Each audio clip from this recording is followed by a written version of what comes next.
Learn to knit in 50 squares. That's what I will do now. No, I have this book though. It's by Anna Pantelous. I'm not really sure how to pronounce it. It's a Greek name from the Greek-Danish lady Anna.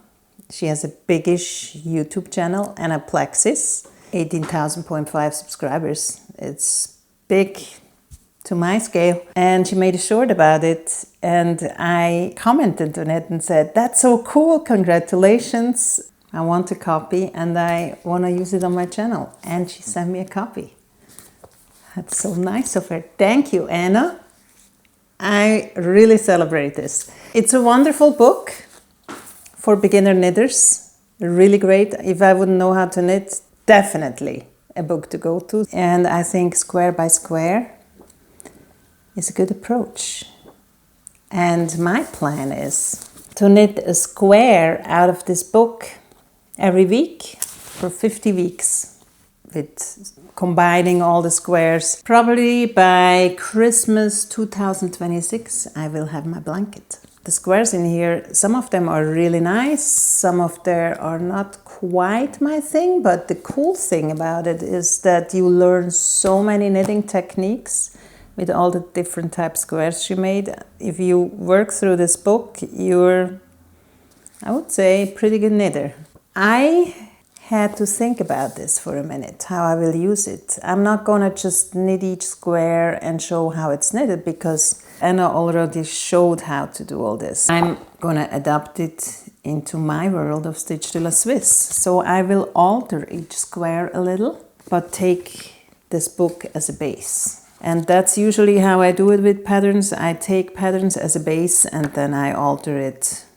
I'm not going to use hand-spun yarn on this. I'm going to use this project to use up a lot of wool I have. And the color scheme is inspired by my current tiny living room, which is mostly grayish, brown, red, some tiny sparks of pink, gold, brown, whitish, and that teal, dark teal. I love that closet. I have to renovate it a bit. The colors are a little chipped. I made those story dies for the kids a while back with colored pencil, and then I put a protection layer on it. Hey, there is not one with a spinning wheel. That was before I was spinning. I think I need to make a new die with a spinning wheel. That's so necessary. This pillow my daughter made, and I have to fix it, it actually broke, but she has woven that and then she sewed it into this cover, my younger daughter. I think it really goes with that portrait of mine that a friend made for me. And look, there is a cross stitch thing. It's been around forever. I don't know where it came from. And here is an old military box. I really like this little furniture.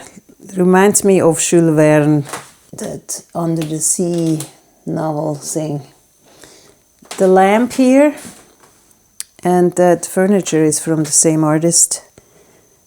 He's used old stoves and made a casing for it. And this is from those old LP devices. It's a lamp now. And that mirror used to be a window.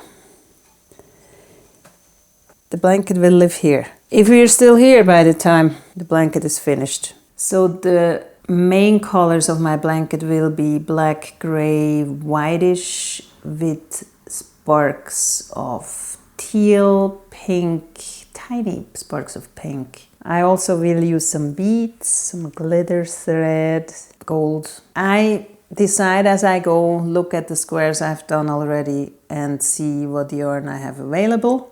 My goal is not to buy new yarn for this project, especially since I'm a spinner now too. I want to use up my wool. But already looking at what I have and thinking about what color palette this blanket will be, it almost made me nervous using up all my wool, because it's such a comfort to know when I want to try something, I can go to my stash and I have something for every purpose.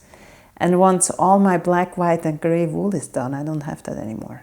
It's not good to have too much stuff, and I have enough wool. It's good to use it up. Also, I will knit double-stranded.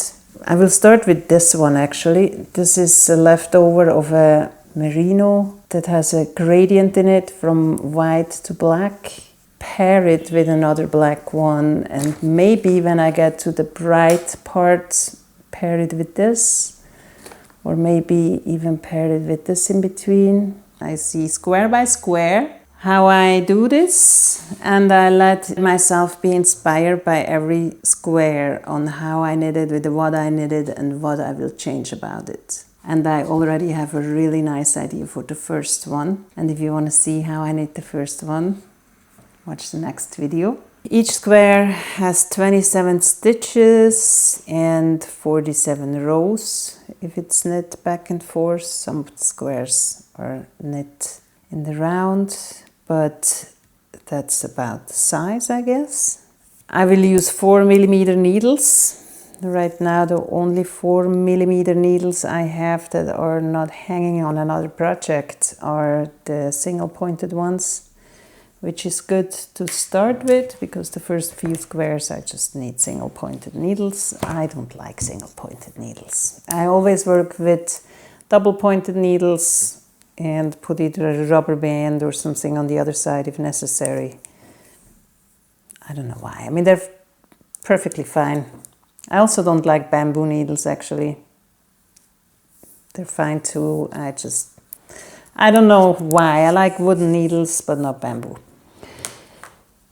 But that's the ones I have and I will use them.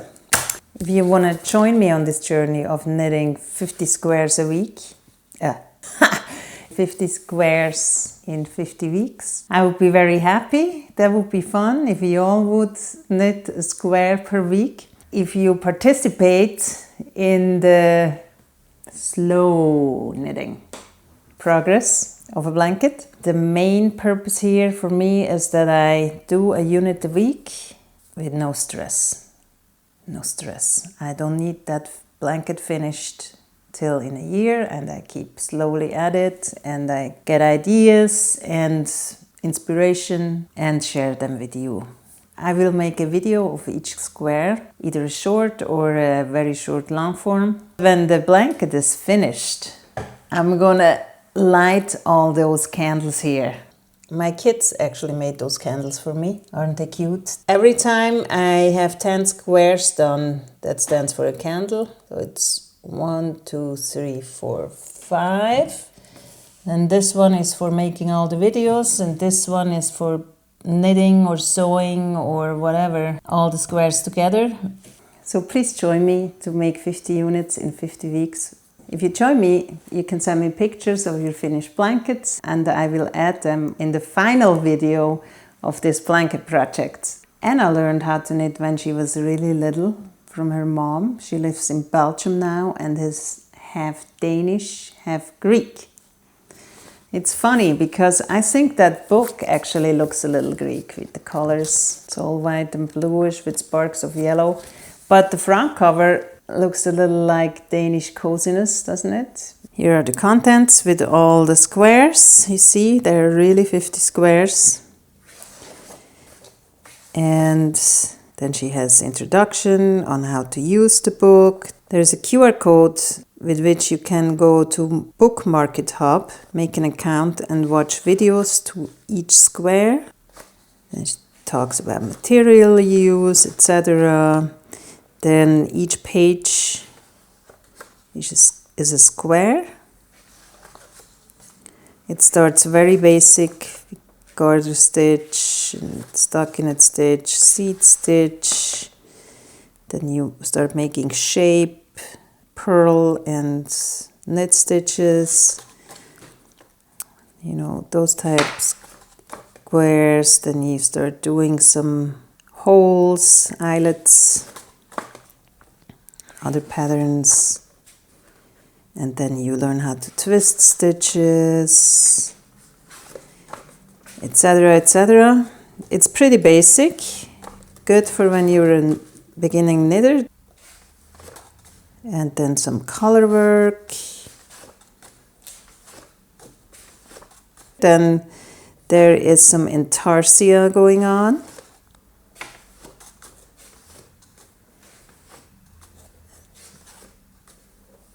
And that's interesting. Cool. And this one I've never done. Actually look forward to this. I don't know this technique. And that's probably the first thing I will learn in this book. It's the square 25. It's called Latvian braid. Never done this. And this one is very cool. It's illusion knitting. You should look that up on Ravelry if you have never seen it. It's when you purl stitches. Well, it's actually just striped, but you purl some stitches and knit some stitches. And when you look at the work from an angle, you see just the purl stitches sticking out, and then you can knit hidden images in your knit fabric. From the front it looks like stripes, but from the side you see just the purl stitches, and you can make whole figures and shapes with it. It's very, very cool. Yeah, so she has all kinds of interesting techniques and things.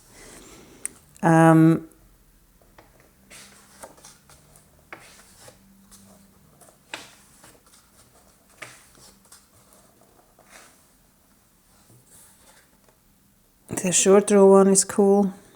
I just think short rows are cool. Anyway, you can make so many fun things with short rows. She has done such a great job. It's so cool to read all the notes. Nothing is too long written. Everything is very structured. You always see which videos you can watch to it. To each square there's some geeky notes. Very, very nice book. Bravo. She must be so proud. Anna, thank you so much for sending this. This is so spontaneous and cool. And I really look forward to this adventure.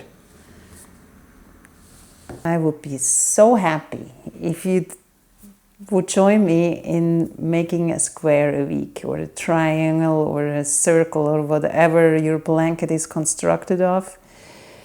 Or even get that book and knit along with me and make your own version of each square and show me what your version looks like, or make it just like she did. I think it will be really fun for her to see and for us to see too. Thank you so much for watching. Hit the like button if you like this project.